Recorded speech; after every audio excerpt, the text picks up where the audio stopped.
marketing, entrepreneurship, and all things small business.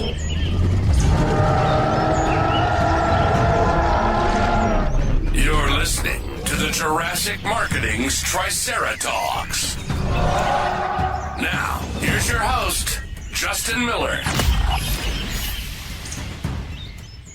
This has been like the month of variety, Kevin. It really has.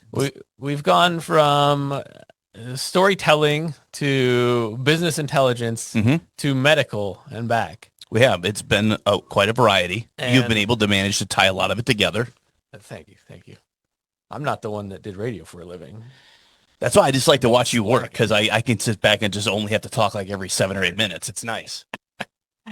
No, but I think this one dovetails nicely. If you go back and listen to Ron Sheets when he's talking about storytelling and how that builds trust, this is going to take a different angle on that. And I don't want to give away the whole thing. So, all right, we got a nice intro. I love nice intros. You know that. I do. You love it when a guest has an intro. I think you should have some soft background music playing when I read them or something. You mean that intro that we have for the podcast isn't soft enough for you? That's kind of in your face. It is. All right. So there we go. We have the founder of Books That Lead. Yes, we're talking books today from the marketing angles. He's the author of Become the One: How to Define and Dominate a Niche Service Market with a Book. He helps consultants and service-based business owners use books to establish authority, differentiate in crowded markets, which they all are crowded at this point, and attract better clients without competing on price. He's worked on dozens of nonfiction books across multiple industries, many of them designed as strategic front-end assets rather than traditional publishing projects, which preaching to the choir on that one. Talking about niche clarity, authority, why the right book changes how prospects see you before the first conversation even starts, which is great from a marketing angle. We should have brought my books. This is in your wheelhouse as well. I know I'm beginning to, the more you read there. And then he could rip them apart and said he would have done much better. Guest today is Colin Campbell. Colin, thank you for joining us on Triceratops. Thank you so much for having me. This is so much fun. And already. He's our only guest with a mic on him. Yeah, look at that. He's got it all. He's got a nice little studio. And he's got the black curtain. I was telling you today we needed the stand. I know. And we literally just had that conversation about a stand like that will come over like the radio studio versus the microphones that are right in front of our faces. But Colin, I'm jealous. We do have a TV here, but you got the right stand. Yeah, you have a mixer. I don't have a visible mixer. That's true. You can see most of the tech on this. Funny enough, I've debated about putting that on a drawer. Yeah. As often occurs on the podcast, we get off track fast. Keep it. I love it. But we're also, once again, reminding those that are listening via audio, there is a video podcast counterpart to this. And it is so much better to absorb it with your ears and your eyes. Yes. And the Apple CarPlay does not show video for some reason, but the Apple TV does.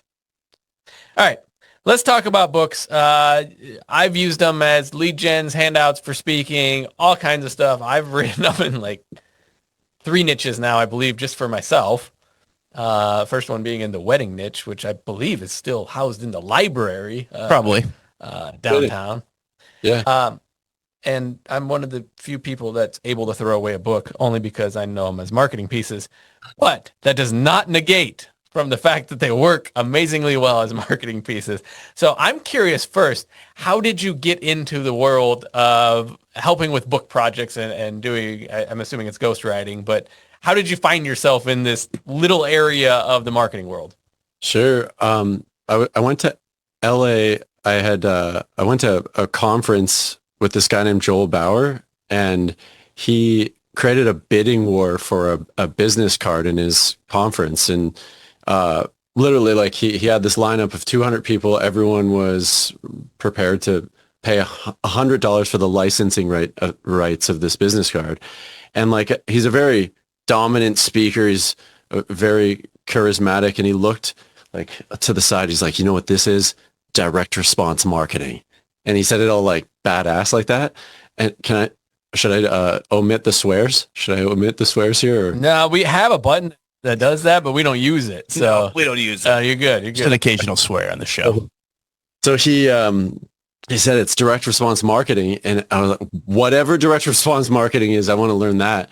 And he became literally my mentor. And from 2011 until still, like I still stay in touch with Joel. But through his network, he had a book and he was preaching the value of a book. And maybe at one of the lunches or a dinner, I was speaking to one of the people who was at the conference, and I was just asking some questions about her business. And she kind of picked up that I was curious and could like rephrase what she had said, or like I have that capability of like structuring material. And even though I hadn't done a book at that point, I just love copywriting. And I wrote a book for her. It was Maria Giordano. It was called The 30 Days in the Life of a Pro Real Estate Investor. Pro, not professional. And like I look at the cover and I could do better now, but it was my first book and experience like working with a business owner. She had used that book to attract people into her investor group. Like a lot of these real estate investors, they have a group and then they pool their capital together to buy bigger projects. So that was kind of her front end hook, that if you come into this group that you get a copy of my book. And that was my first exposure. And then from there, referrals and different business. I really like your intro to how the marketing business is almost like the finance business, in the sense that you get a really broad spectrum perspective of what's going on in the market. So I've worked with, a medical doctor. The most niche book I've ever written was The Promise of Certainty, which was church insurance in Texas. And so that's 3 layers deep. And I'm curious, too, you said a wedding? A wedding? Yeah, so my first business was as a wedding disc jockey, and we had the book I wrote there. Let's see if I can ramble it off now. The Secret to Making Your Wedding Reception Fun, Memorable, and Stress-Free, which were the top 3 pain points. So that's amazing. How did it work for you? Like, what was the... Damn it, I'm being interviewed now. No, it worked well enough. And after I bought your business, I continued to give people your books till I ran out of them, and it booked me weddings at bridal shows because it hit all those pain points. Yeah, we handed it out at bridal shows. I used it to get a lot of local media coverage. I did a lot of like morning shows and local talk show appearances in like a 200-mile radius from here. And it was an authority piece, which we'll talk about. But also, we were a premium service provider, and one of the bullets that you gave me here to chat about is how to use your book to position so that you're not price shopped. And it really, that's kind of, at the end of the day, that's where that one helped me. Mm-hmm. Yes. Dr. Hilda Maldonado is a medical doctor, and she runs a cash practice. And when she and I met, I asked, the fundamental marketing question of like, when you review your portfolio of clients, who are the ones that pay on time, who value your service, who are like the best clients? And that she wanted to do like a general book about her experience working with clients to lose weight. But what it turned out to be was that she had run these seminars on thyroid. And thyroid was like a big front end conversation. Like she would drive traffic to these physical seminars on thyroid. And that became the truth about thyroid. So if you think about every service-based business owner, you could pretty well walk outside and like throw a rock and hit a direct competitor if you're in any major metropolis. And then you take the internet and it's like, we can, with AI or with the technology, position as if we know what we're talking about, and you don't really know how to distinguish the difference between one practitioner and another. So I think of it like a multi-dimensional jewel. This jewel that I'm talking about here is like medical doctor, cash-based practice. Okay, let's get specific on the truth about thyroid specifically. So just having something that is specific toward a specific problem differentiates one service provider from another. That's like one parameter that there's probably other ones, but that's one that comes to mind, is just that layering of specificity to say, this is one of the things that I can help you with. and who else is positioning for that particular topic. That's one of the things that comes up on that note. And same go for it. Well, I was just gonna say, so let's talk about the niching then, because you gave an ultra specific example of church insurance in Texas. I think there was a third component, which to me as like a marketing agency owner is like, oh great, we have a very well defined target, we can find them. So that's great, but I don't think many people get that deep. Where is that balancing act between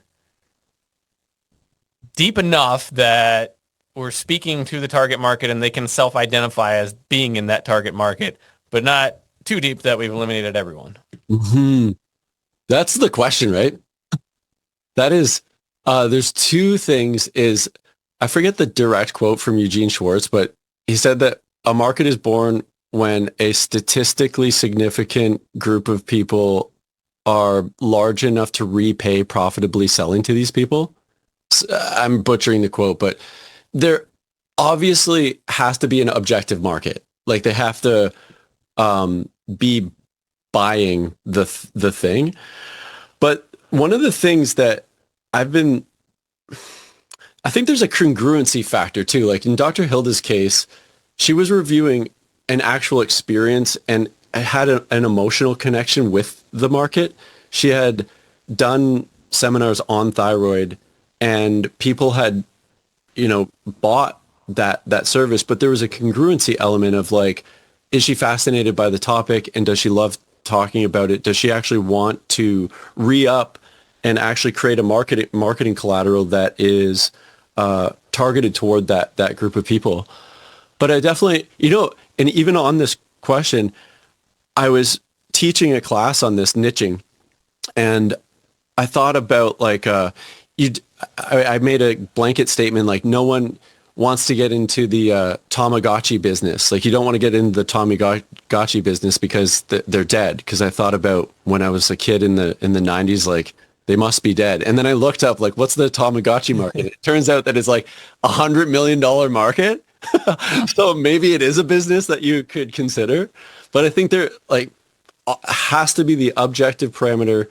But then as a person who sells markets, there has to be a congruency factor with me or the person that I'm working with where they feel strongly about that market. Yeah, I probably some of it goes down to the ultimate purpose of the book too. So, building authority, we always hear, maybe we can better define how that plays out.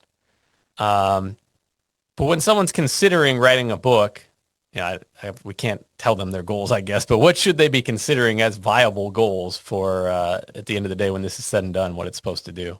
The first thing that comes to mind is that before you position yourself as an expert, be one. Wait, let's stop right there. There's the quote of the day right there. Because this is more and more true. Like our last episode, we were talking about the Chat GPT knowing everything, right?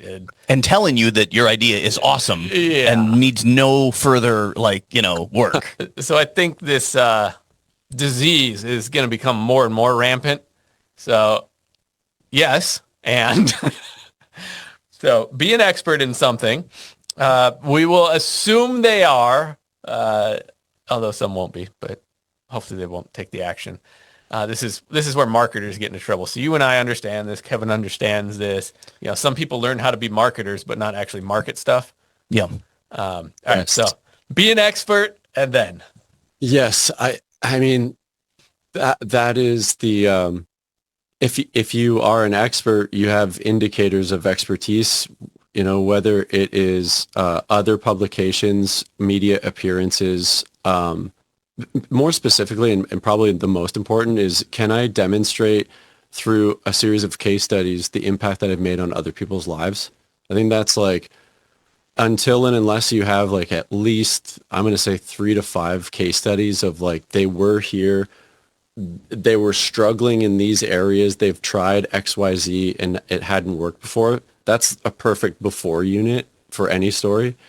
And then we did in the during unit this other distinct thing that was different from what they're doing, and then they got a result. Like that's such a beautiful through line that if I can have 3 to 5 of those, usually that's where we start in a conversation too. It's like, let's talk about that story arc of 3 to 5 people that you've worked with. And then I love finding whether they do have like a 3-step model or some sort of principled approach to that or not. I love when they don't, because then we can make stuff up about that. So like if you have the 3 case studies to 5 case studies and you don't have some sort of unique mechanism or model, that's where you can explore and be like, what did we do there? I'm trying to think for Ron Wadley, who has the Promise of Certainty, his unique mechanism. I'm revising Dr. Hilda Maldonado's book right now, and she has reset, reclaim, rejuvenate, or something, three R's, which is like the macro transformation model. And then she has another unique mechanism called the 5 keys of activation. So there's like nutrition is one of them, hormones, working out, diet, exercise. I think those are the 5. I can't believe I just said her model. I memorized her model because I'm editing the book right now. But those are, once you have the case studies, now you can say, like, here's what we're doing with these case studies. Here's the model that you can follow too. And that becomes very intellectually stimulating. Did I answer that? Yeah, well, it's an interesting frame for it, because I think once someone decides they're going to put a book out there, they immediately dig into the teaching of what it is they do or provide and ignore the story around it, where you just completely came across the opposite direction. It's the stories around it, and then within there's the subset that is our process for the transformation. So I think that's greatly overlooked. You know, it's funny you brought up GPT and the disease of like perception. I've literally in my life right now, I've kind of got marketing fatigue. Mm-hmm. Like if I have to talk about target markets and the psychological profile of people, it's almost like I've spun out like I'm in people's subconscious all day long. And what am I trying to say about that? It's the story of transformation. Like it always comes back to the people that we're talking to. A book and any media collateral, when you think about it, it's a one-on-one conversation. No one spends their time on the toilet if they're on the swiping through the Instagram. You know, they're not going to watch your video if it doesn't interest them. And it's a one-on-one conversation. If you don't know who that person is and what they're, what's going to captivate them, which is usually a story of something that they relate to, then no one's going to read your like AI prompted goop. I don't find that very interesting. A bunch of like headings with like, oh, and then here's some more goop. Like I don't need any more goop in my life. Yeah, and I got to think that society in general is going to get better at spotting the model. I mean, the model continues to evolve and get better too, but I think there's, to the observant reader, they're going to be able to tell the difference. They might not know exactly what it is. They might not be able to put their thumb on it, but they're going to know something's off. Like, you know, obviously we and everyone else uses AI to some extent, and we fed it as much as we can about us. So it's got it, but it still doesn't, it knows the stories I've given it, but it doesn't know the other ones that haven't. So yeah, it's a tool. I still get it like a typist, essentially. Yeah. Like tactically giving me the commas in the right place. I feel like I'm still a C- student when it comes to like what the hell a semicolon is or whatever. Like do it right. I just yell at mine about the dashes. So it No. doesn't matter what instructions I put in, we still got them. Yep. You think at some point they're just going to remove those, since everyone knows that one. So you mentioned like the TikToks and the online and the short form content, which we see get consumed a lot of these podcasts. We get significantly higher viewers on the reels and the shorts than we do on the full podcast episodes. And then I kind of put that in perspective of a book, which is even a longer form content. You know, I'm curious your thoughts of where that lives in the landscape right now of media, and is that going to change in the future? I don't know. I don't know. I know that BK Publishing, I had a conversation with a woman who does awards ceremonies. So what she does is once a book is published, she sources award ceremonies that people can apply to get an award for their book to build up cred. I can connect you actually if you want. Her name's Carol Abrahamson. And Carol was telling me that she went to the annual meeting for investors of BK, or like the collaborators. And their market share for nonfiction book has gone down like 10% per year, and which is an alarming amount of like decline, because the media of books in nonfiction is obviously being affected by people feeling empowered to just go to AI and can you solve all of my problems? But which is funny, because why would I bring up a stat that it's kind of like goes against, I don't know how much that affects the other things that are critically important. And here's how I think about it. Amazon has servers, and those servers are inextricably linked to Google. And when you publish a book with a specific title, it gets interwoven into the fabric of the internet itself.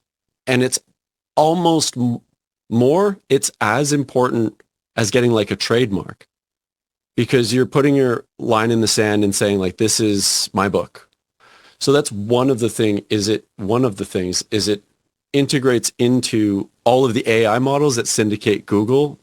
So who is Dr. Hilda Maldonado? When you look it up, she's the author of The Truth About Thyroid. Any one of my clients who, when we published the book on Amazon, that's one of the mentions, published this book. So it's actually an SEO strategy and an AIO strategy, AI optimization strategy, search engine optimization, and artificial intelligence optimization strategy. But the stuff that you guys do, the direct marketing approach, and what Ron is doing, printing out books with a letter and a stamp and sending it to churches in Texas so that his sales team can follow up.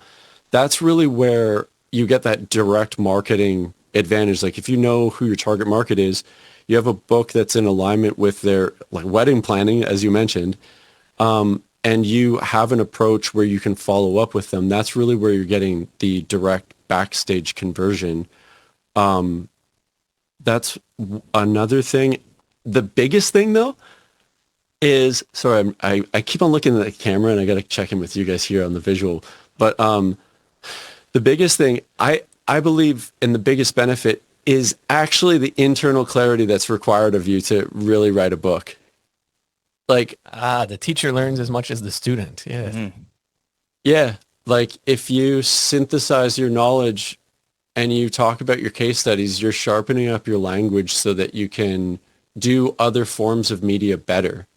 And that's the thing too, is like you can have that. You mentioned bringing your book, and you should like on a stand right back, you have that kind of credibility on any other form of media. It's an extension of what are the three things: ARC, SSL, authority, reciprocity, consistency, social liking. Like you have that trigger of that authority trigger on any of your other media that you can use a book for. So it's more than just an absorption media that you're like, oh, I need to know, Mabel, could you pass me the knot tying book?